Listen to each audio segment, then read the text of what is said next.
Welcome to Granny's Legacy. I am really excited to teach you about dish towel embroidery today. It's one of those things that it's kind of an antique heirloom art, but it is still so relevant and enjoyable that I am just excited to show you a couple tips and tricks to getting started with it, or even maybe to add to your existing skill. So for this today, we'll be demonstrating on our viola pattern. However, dish towels are so you can use this technique with pretty much anything. Any pattern that you would want, it will apply. But like I said, today we are featuring our viola pattern, which has this beautiful row of wild violets at the bottom. And I am using it in our 15-inch round cheese box. It would be a very beautiful bread basket at a picnic or a party. Just a beautiful liner. But let's go ahead and get started. So you need very few tools for dish towel embroidery.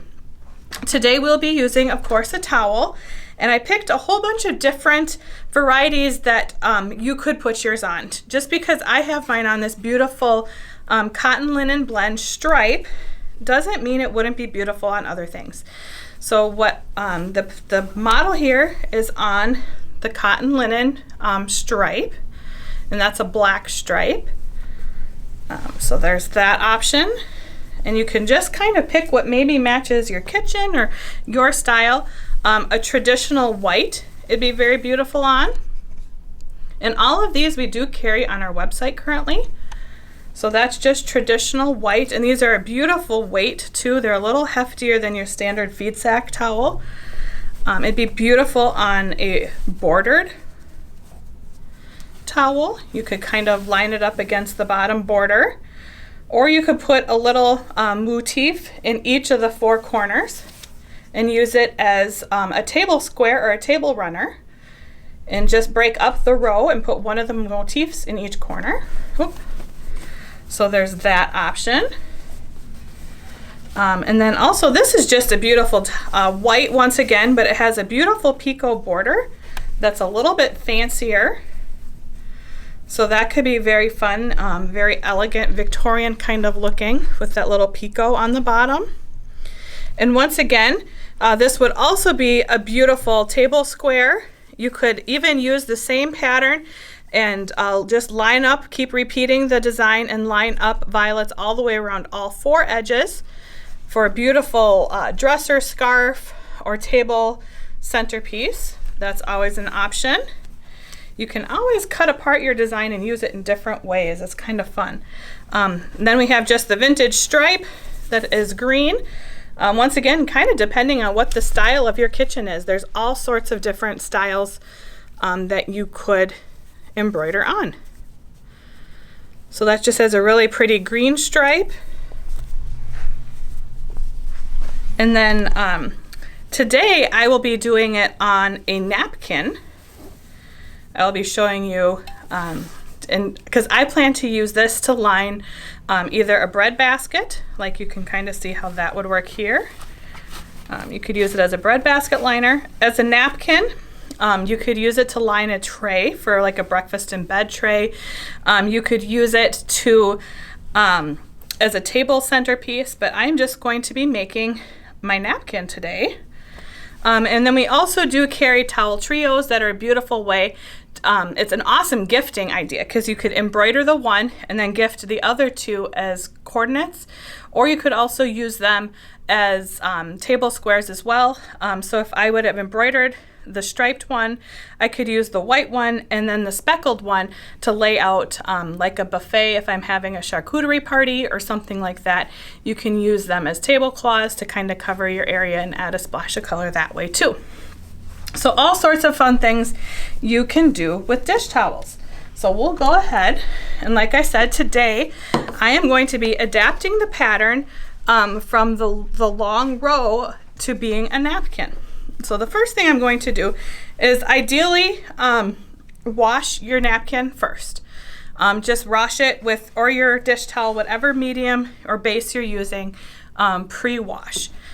So today I do not have that luxury because I changed my mind last minute to doing the table square. So I am just going to use some spray starch, and that will shrink it down quite a bit. It will help to pre-shrink that a little bit I'm just gonna lightly spray both sides to dampen the fiber. And like I said, that will do a little bit of pre-shrinking. I can see it shrinking as we speak. And then I'm using a hot iron. And I'm actually going to use my Pressing Affair pressing sheet too, because I just want to protect my project from any iron damage because it is white.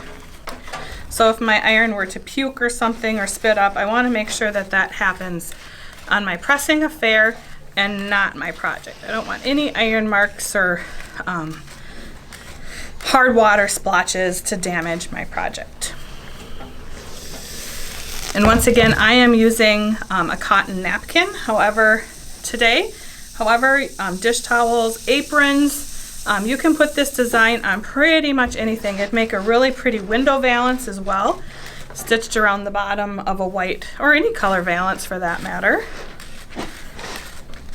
You can put embroidery anywhere. So there we have it. And I used a nice hot steam iron, and I am ready to rock and roll. So we'll head over to the light box and we'll move on to the next step.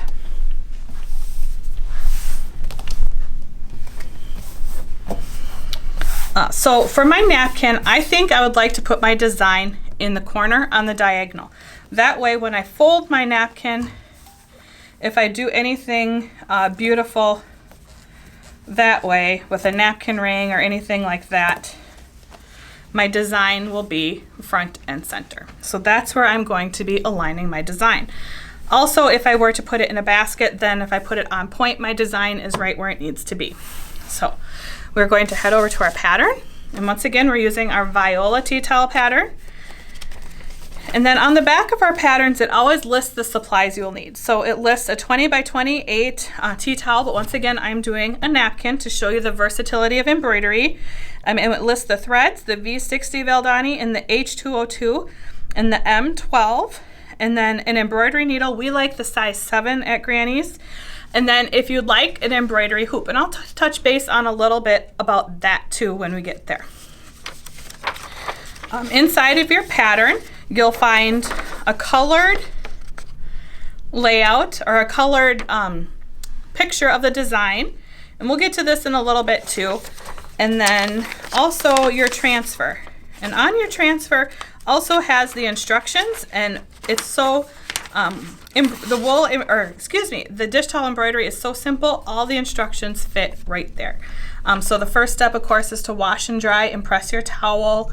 Then the second step is to transfer your design, and then stitch, and then gift. So we're now on step 2, transferring the design. So like I said, this is laid out to be in a row. However, I am going to use just this motif right here on the corner of my napkin, just that one little plant. If you purchased a PDF version of this pattern, it will be on 2 regular standard size pieces of paper with a dashed line. All you need to do is align those dashed lines and use some tape, and you'll have a complete transfer. So heading over to my light box, because I love the light box for transferring dish towels. We carry the Caterpillar Glows, and what we like best about them is they have 3, they're super thin to begin with, but they also have 3 light settings. So there's low, medium, and high, which is really, really, really nice. So I'm going to position, and I think, just so I know I do it, get it right, I'm going to fold my napkin in half and kind of finger press the center. That way I can kind of see where I want to maybe center my design. And the Caterpillars come with a mat, so yes. If you were using your mat, you could also put that on there and use that as your centering device too. Yes. Mm-hmm. And that is just a regular rotary cutlery mat that's clear, so you can put it on top of your light box and have a really good success with fussy cutting things if needed. So I'm just going to go ahead and center my design. You can kind of see, does that show up on camera? Mm-hmm. So I'm just running that finger pressed crease right through the middle. And then I'm going to get out some more of my supplies. So I like to use the Yazzie bags to organize my stuff. So I have all my dish towel supplies in here, which is really handy because then when I'm ready to stitch, I can just grab this and go. So I keep my project in here. I have a little pouch that I keep my threads, a snipping scissors, needle, thread wax, all that good stuff I keep in a small bag. And then I have another small bag that I keep my microns in that I'll be using. And then in the larger bag, I keep my dish towel and my hoops and my little embroidery stitch guide. So for right now, I need my microns. And I'm using a purple and a green. You can transfer all with one color. That would be totally up to you.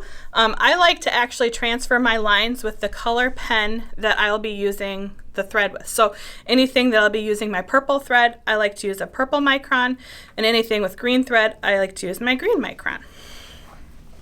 So back to our light box here, and I'm just going to transfer that one design. And as you can see, the micron takes a very light hand. You do not need to press hard at all. And it just transfers beautifully. And the nice thing about being able to transfer your design with pens is it gives you the opportunity to really detach your design like I'm doing here by only using one of the motifs. You can very easily be creative and make adjustments.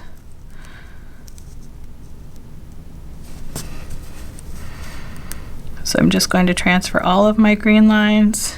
And you know, it's just a pattern we always say is merely a suggestion.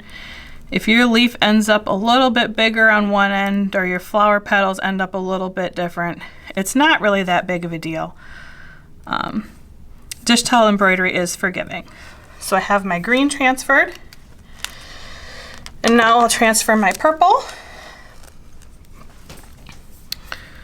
And I see that this little flower is actually part of this next design, but I'm going to make it come, I want it on this design. Like I said, this allows you some flexibility. So I'm just going to draw a little stem maybe that came from there with that little flower on it, and now that flower is attached to this plant.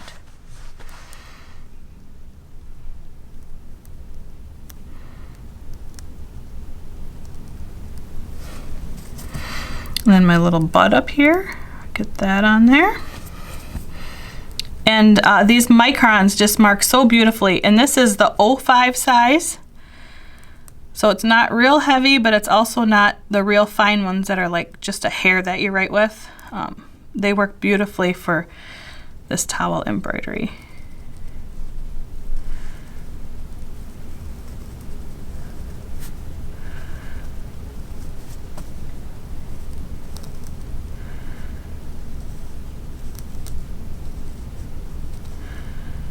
There we go. And we have our design transferred.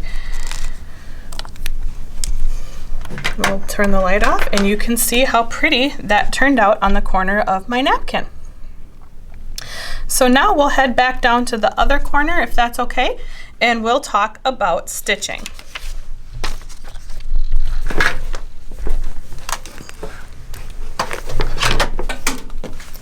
Grab my tools.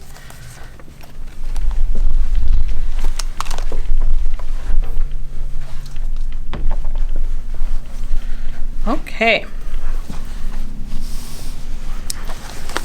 Stitching is the fun part, and I will show you now some basic tools that I like for working with dish towel embroidery. As a wool applique artist, mainly, I am not very used to using a hoop. However, with my hardanger, I did a lot of hardanger years ago, and I did hoop. And so we always say hooping is totally up to you. If it's something that you're comfortable with and you like to do, go for it. If you're somebody that's done a lot of embroidery work without hooping, you may find it cumbersome, but I will be using a hoop. We carry two of them at Granny's Legacy.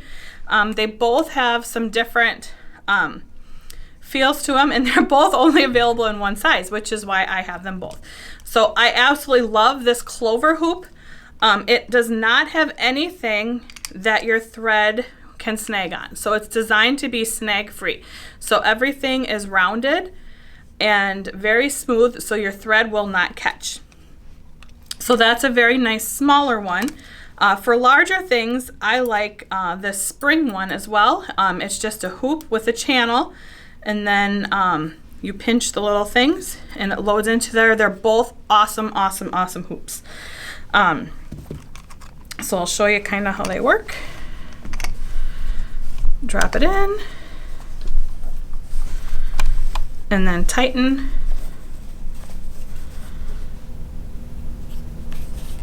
Tighten the little ring, make sure I'm tight there. And that really is attached. It's really, really sound and ready to go. If you're using this hoop, I'll do it on this corner. Position. And then I always do it upside down. Sorry. And then you can feel it and flip it out and you're hooped and ready to go. So, two very nice hoops that we carry at Granny's Legacy that are absolutely beautiful.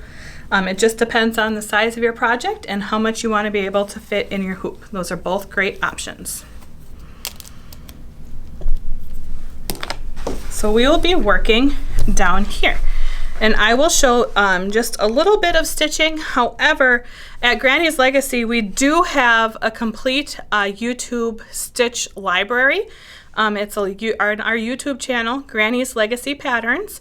You can find detailed tutorials on many, many, many stitches that are just standard stitches that we use a lot for wool applique and for dish towel embroidery. And in those videos, we go in depth and show different ways to utilize the stitches along with just the standard. So I will show briefly how to do the stitches needed for this project, but I will refer you to our YouTube stitch library for detailed stitching tutorials.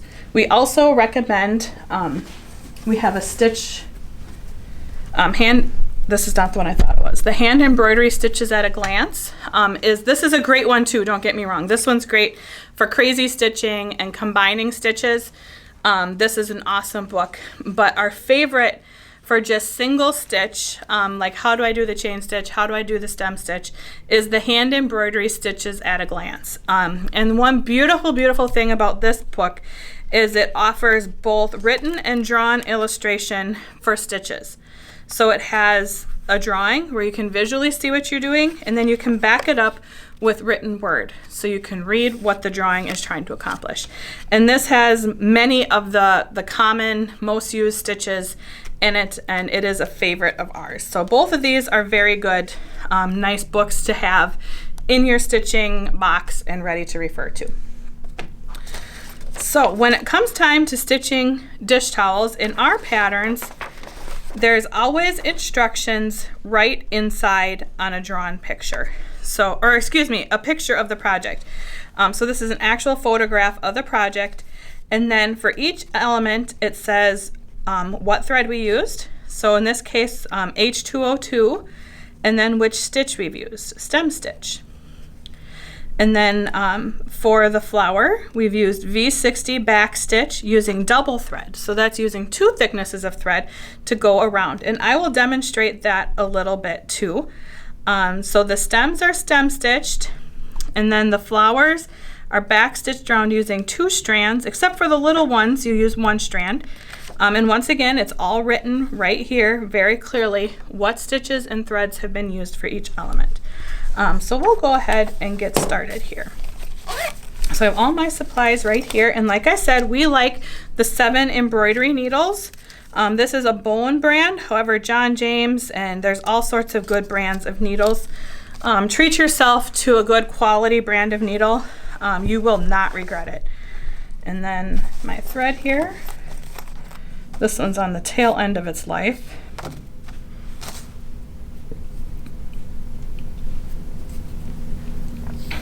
Just had the end. Oh, there it is, right there.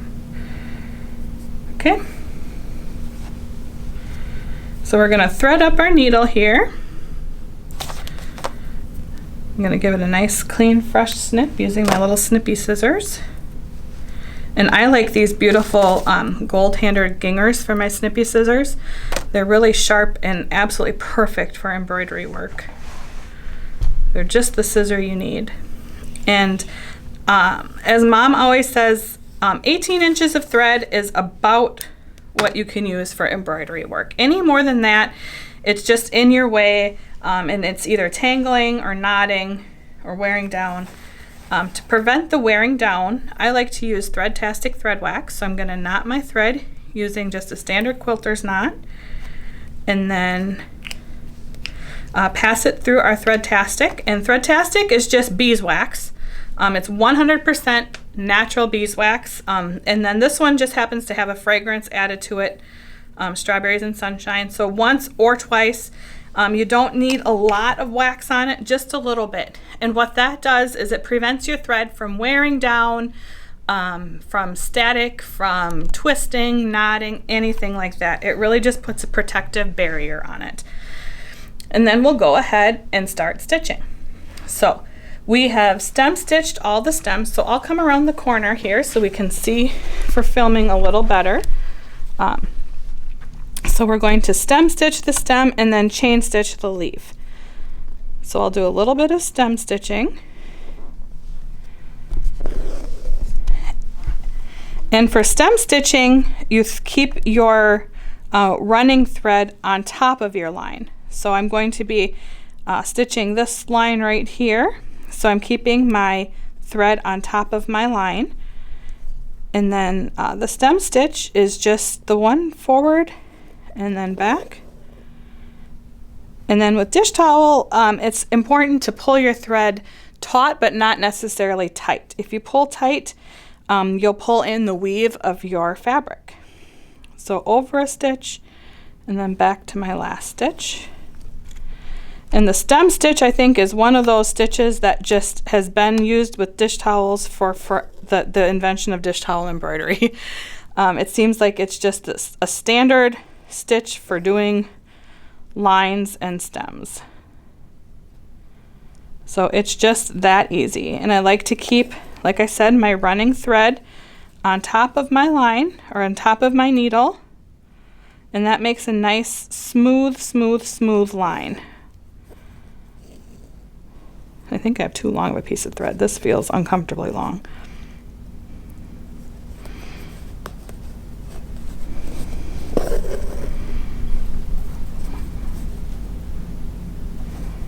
And then you just keep doing that until you get to the end. And do you shorten up your stitches and make them tinier when you're going around curves? Yes.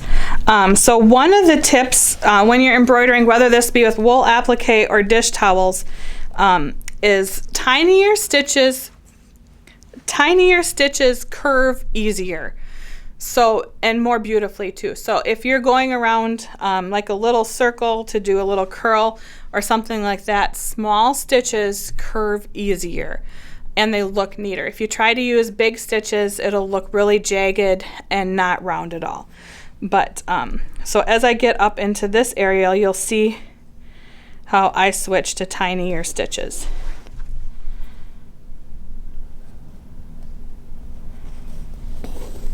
And I do have my pointer finger behind that, so I know where I have a nice firm spot to kind of work on.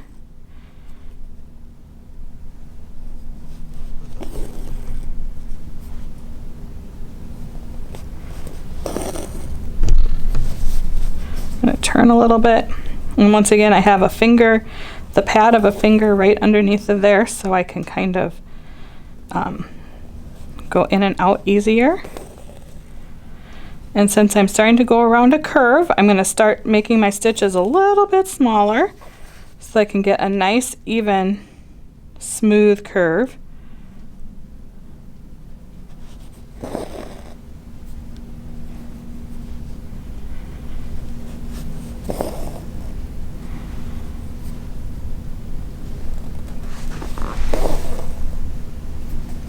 And maybe one more stitch right down in there to connect it to my flower. There we go. And then to end, I'm just going to go down at the end of my stem And then you can see how I have a nice, even curve stem. And then to end, there's a couple ways with dish towel embroidery that you can do. There is a method you can use that doesn't use any knots at all, and it all depends on what you like and what you're comfortable doing. And to do that, when we started, I put a little knot. To start, you would leave a tail and then go back after you've stitched a little bit and weave that tail in underneath your stitches back and forth. So I'll show you how to do that to end. It'd be the same technique. You just go kind of back 2, 3, 4 stitches, and I'm just weaving under. And then you could just snip, and that little having those stitches weaved through will hold it together. You could also snip it and then put a dot of fray check or something if you want to be really for sure. I always just do a little tacking knot like that. But I always go back a few stitches because then there's not a knot right where I need to start. So when you go to start up again, if I would have a knot right at the end, I would more than likely catch that with another color when I was trying to start right there. So there we have it, a beautiful, neat, tidy back. And we've done the stem stitch. So now let's work with the chain stitch a little bit. Just one second, I'm going to set this down and re-knot. And I just do 2 little wraps on the end of my knot, and it's such a tiny knot, you hardly see it at all. So I don't know if you can, I'll try twisting it, maybe you can see it. And then I just trim, so there's hardly a tail on there at all, and you don't even know it's there. Show it again, please. Yep, I'm going to hold it up against the white, maybe that'll. So it is just a teeny tiny knot, and then you can snip your tail so there's just hardly a tail at all. Can you just hold very still for just till the camera finds it? Okay. And now we'll work on the chain stitch. I am going to start not right in the peak. I'm going to start on a side. That way I don't have a knot right where I'm going to be coming up to again. My knot will be in a different spot. And then the chain, this is the same chain stitch that you use with your wool applique. So it's just a string of lazy daisies. Is my thumb in the way or are we good? Nope, you're good. And then just come up and make a little bite, and then keep your running thread under your needle and pull that up. And once again, a lot of this has to do with tension. You'll want to pull it up tight or taut, but not necessarily tight. You can't see my, okay. So go down and take a little bite and pull it up taut.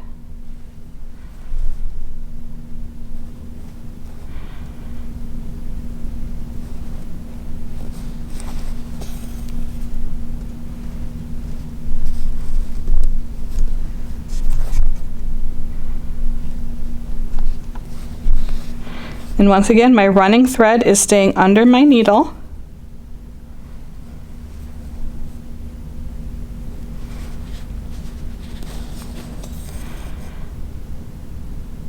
And you can make your stitches however large you would like to make them.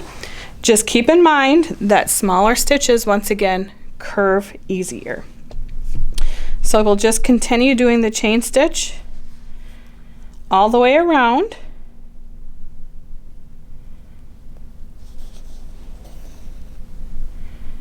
That leaf. And once again, we have very detailed tutorials on all of these stitches on our YouTube channel, Granny's Legacy Patterns. So that is the chain stitch. And then if I was ready to tie off, once again, I would go down to the bottom.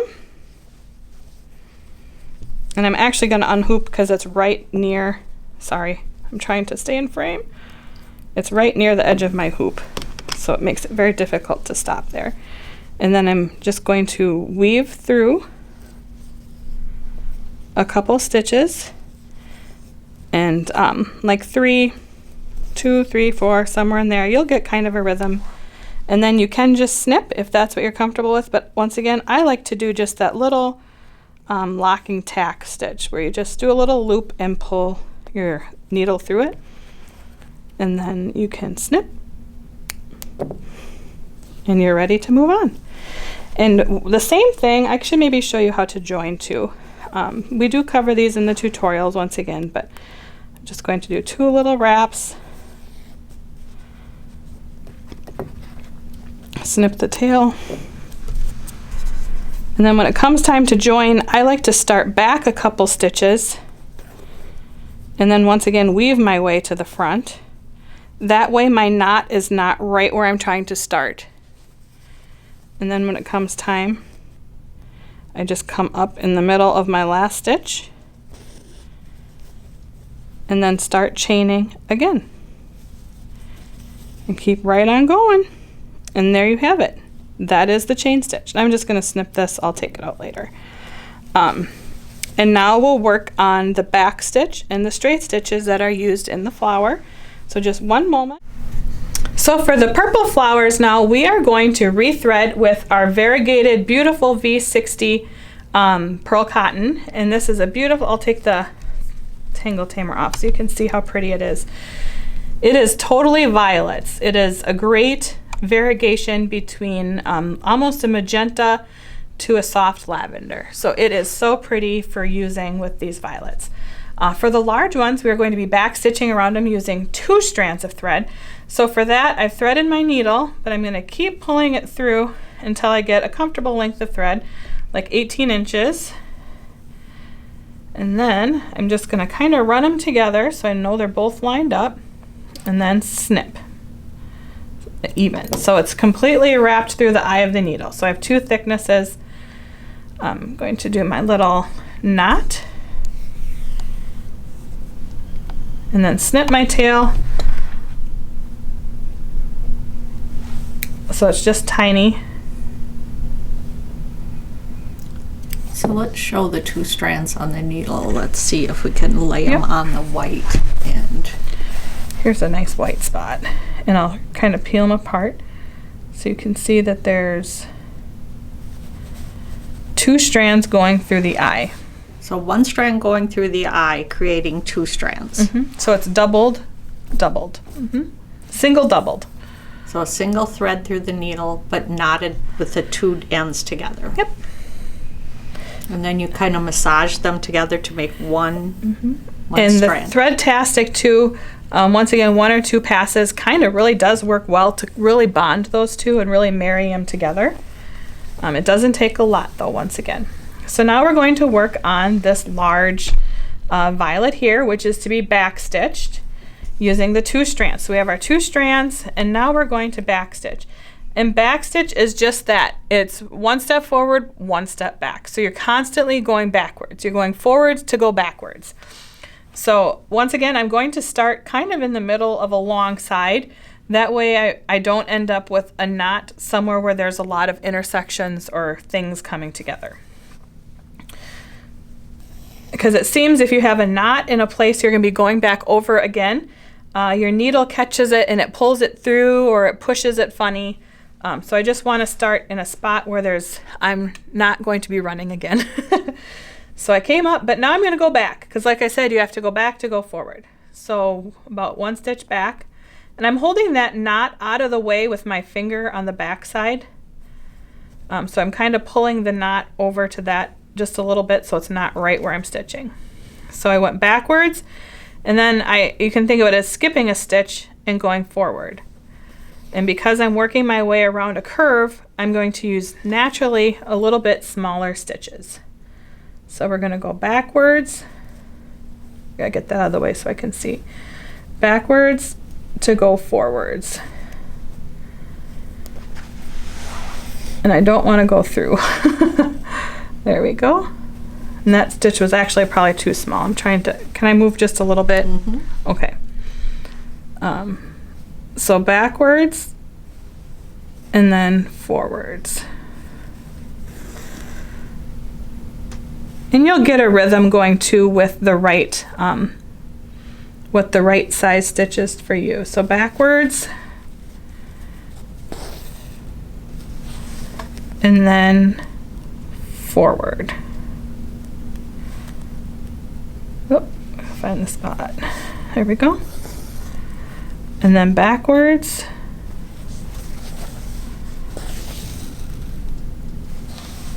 And forward.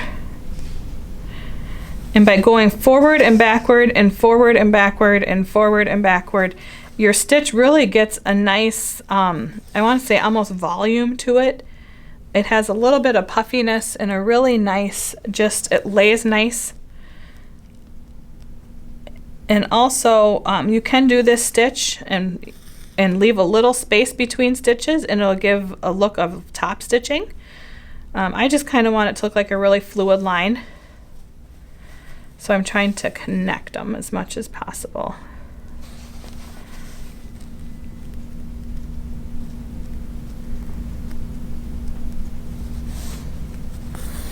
And now I'm getting a rhythm with my stitch length, you can kind of see.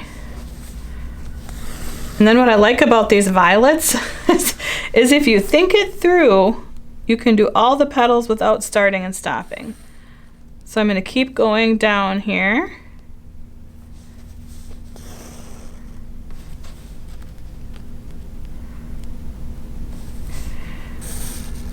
And you can just kind of keep figure eighting around. And pretty soon you have the whole thing done without any starts and stops. It's just one fluid.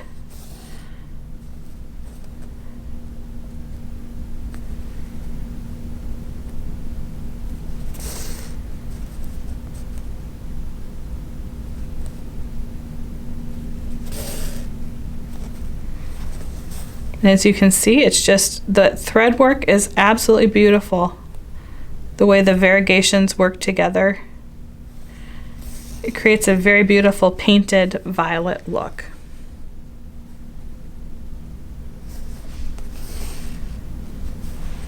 So that is the back stitch. And once again, I would start and stop just like I did the others, where I weave through a few stitches and then tie off. That's exactly how I would do it with the back stitching. Oh, I think I moved, sorry. You're good. And like I said, these flowers are so fun. You can turn it into a mind puzzle about where to start so you don't have to jump or stop. But if you do it right, you can do the whole thing in one fluid. Well, you might have to jump from there to there, but you can do it all in one fluid. So do you jump or do you weave around on the back? That's a very good question. It depends on how far I'm going. I will jump. On wool applique is different than dish towel embroidery. On dish towel embroidery, I think the max I would jump would be probably a 1/2 inch. And the reason I'd be comfortable jumping here, hey, I'll show you. I'd be comfortable jumping here is because you're not really going to see it. When I turn this over on the back, you won't really see if my thread goes from here to here. It won't leave a big noticeable spot. If you don't want to do that, you could also, so if I needed to get from here to here, you could also weave through, back and forth, weave through to come out. And I would actually, that's actually what I would do. I would weave around and then come out here. That way you don't have to knot off and then jump back around. And that way this would all be hidden, woven in there. You wouldn't really see anything. So that is what I would recommend there.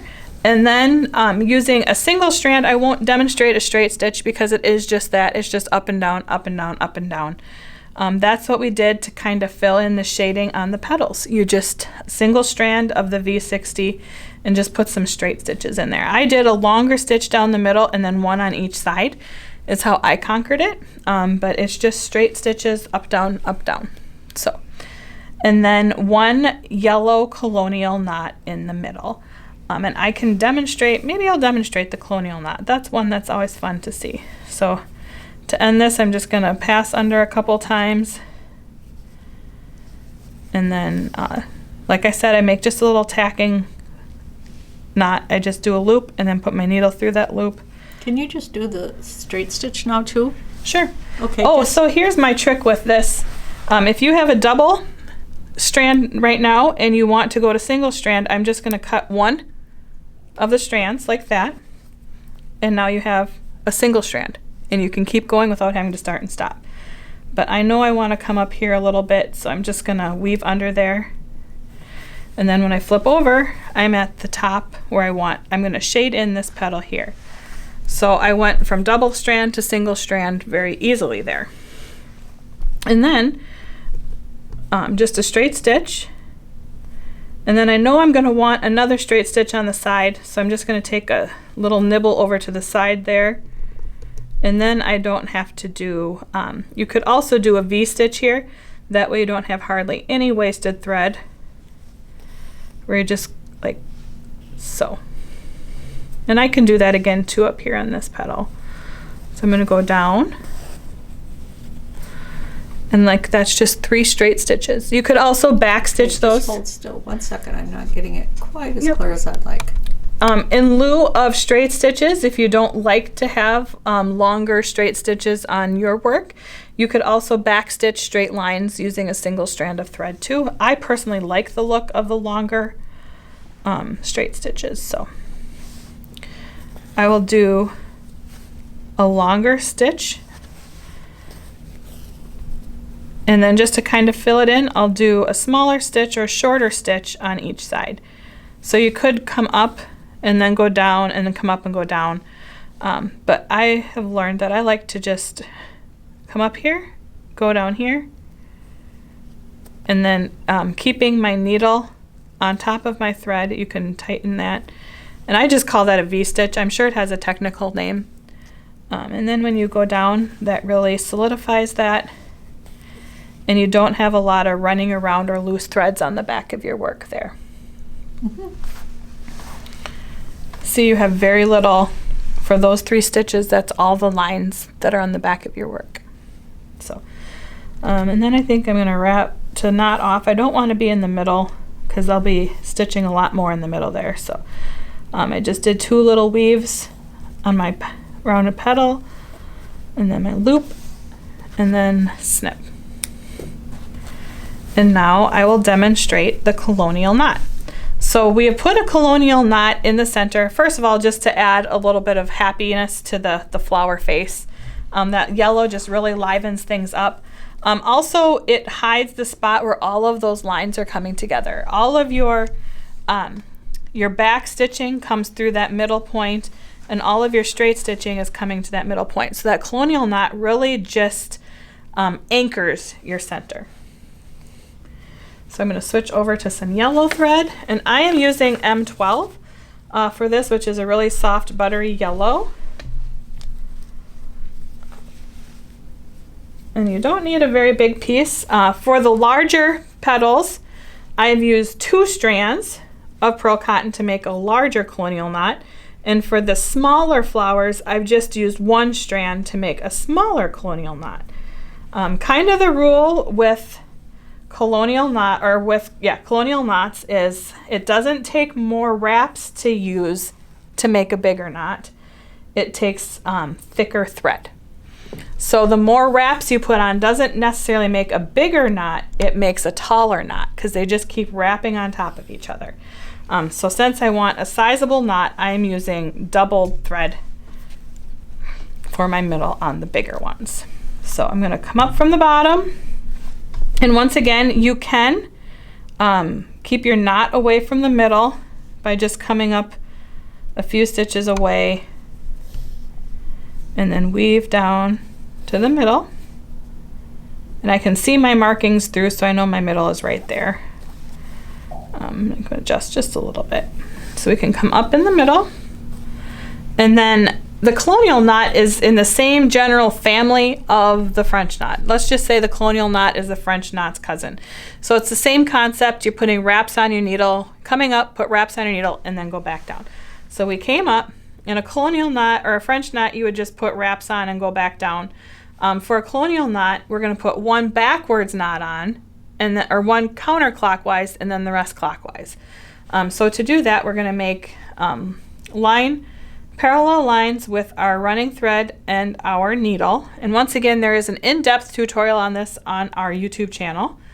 and then we're going to make a cross or a plus and put the point of the needle under the thread. So across, point of the needle, you're just going to go under and then over.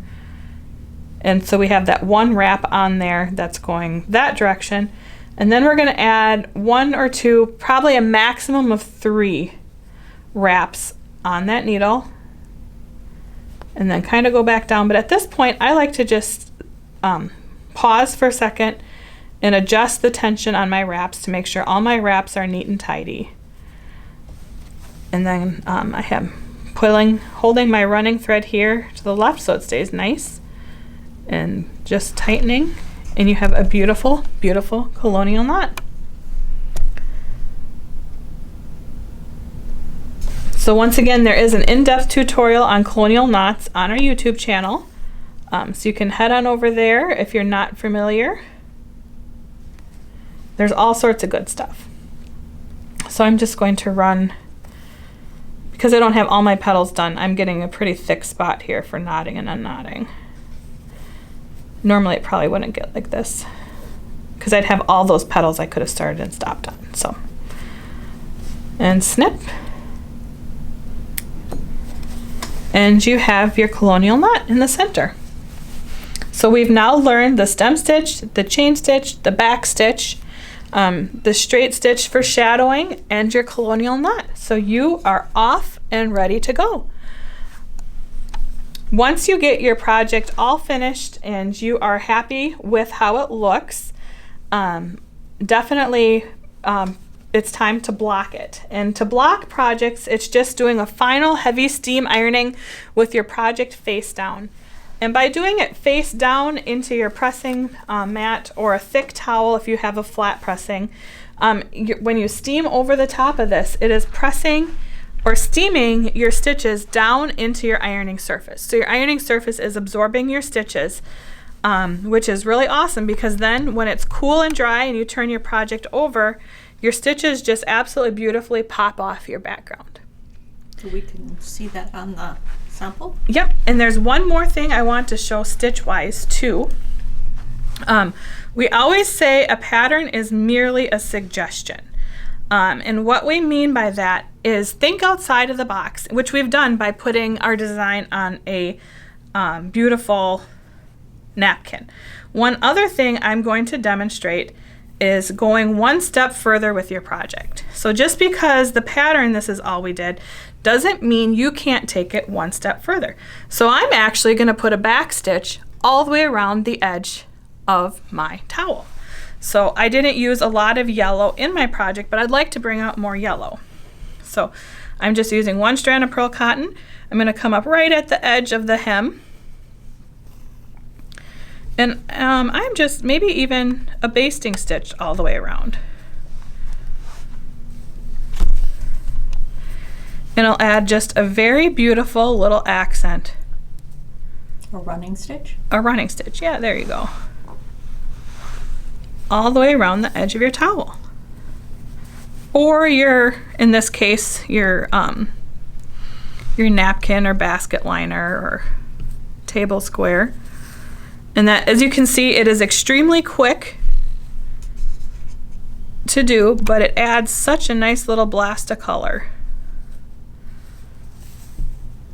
all the way around that edge. And when I go a little ways, and then I kind of go like this to really set make sure I'm not pulled tighter some places than others. I'm gonna get to the corner here. And then I just turn and go the other way. So that is a really fun way to very easily take your project just one step further. I'll just go a little bit and then I'm going to run out of thread here. But I just wanted to show you how you can really go above and beyond. And I'll stop there. Once again, I'm just going to give it a little tweak. And you can see it doesn't show up a lot, but it is just a really pretty accent. And you could do that with a chain stitch running all the way along the outside, or a fly stitch, or just you could go back and put a little colonial knot every inch or so, between every 2 or 3 stitches. You can just really be creative and let your creative juices flow, we always say. So thank you for joining us. And I hope you're off on a grand adventure. Just think of all the things you can embroider. You can embroider canvas bags with our designs.